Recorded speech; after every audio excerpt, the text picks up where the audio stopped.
And I'm an alcoholic. It is my distinct privilege and high honor to stand here at the altar of Alcoholics Anonymous and to have been a friend of John Zabolio. Anonymity's out the window now, right? I don't know if this live stream is working. I got people watching that said they couldn't get in, but if it's on, I don't know. I got a lot of things I like that, and thank you so much for calling, Roger. Yeah, it's good to see everyone. You're telling me I was here for 16 years, and during that mortgage meltdown, I crashed and burned and had to go back to North Dakota where I landed on my feet. But this is like home to me. This Triangle Club is like hallowed ground. In fact, I deliberately sat in the back there because that's where I asked John to be my sponsor. He was my sponsor for 27 years. And just to provide a little context, got sober in 1990, moved here in 92, but I didn't assimilate well. There's a lot of heavy shit going on. These big names, all this personality. So when I met John, that was like 3 years with just a plug in the jug on Suicide Watch. I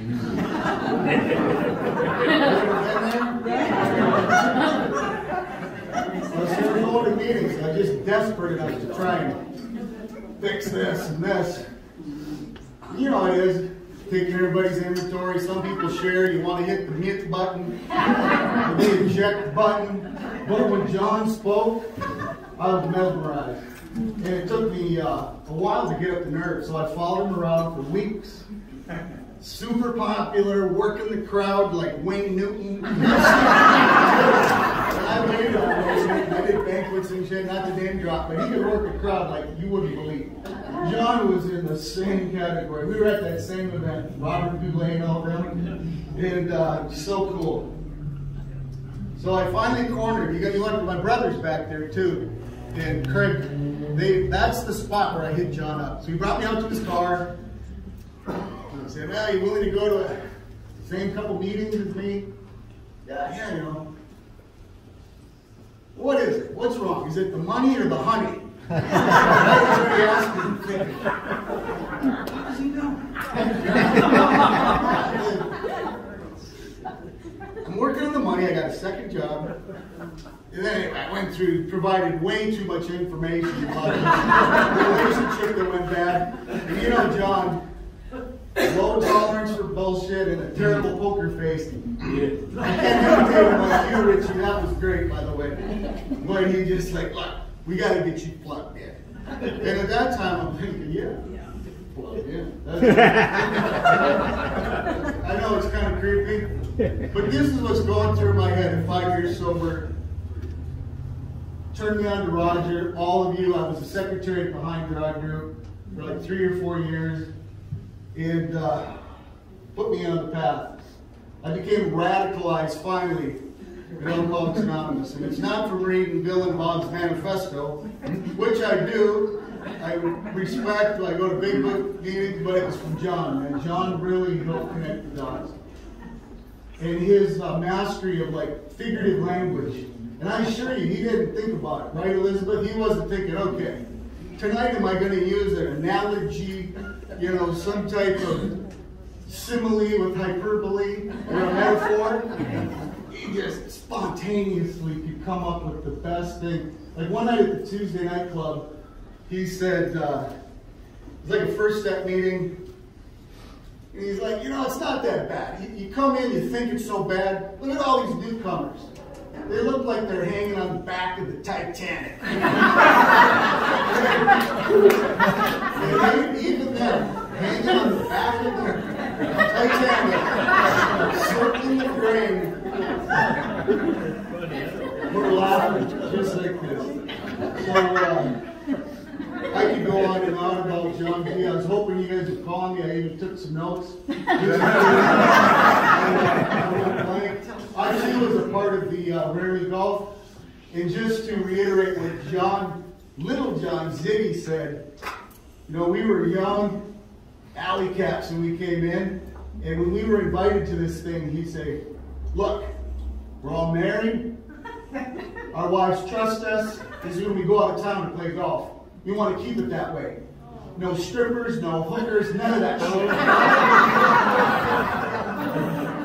Yes, John. You know, that's all it was. So, yeah, what his devotion to Elizabeth. One time I made the mistake of trying to correct Elizabeth. And that did not go over good. I was the secretary at that meeting. And he's like, you know, just get a couple greeters, pretty girl, whatever. They make for good greeters. So I hit up Elizabeth.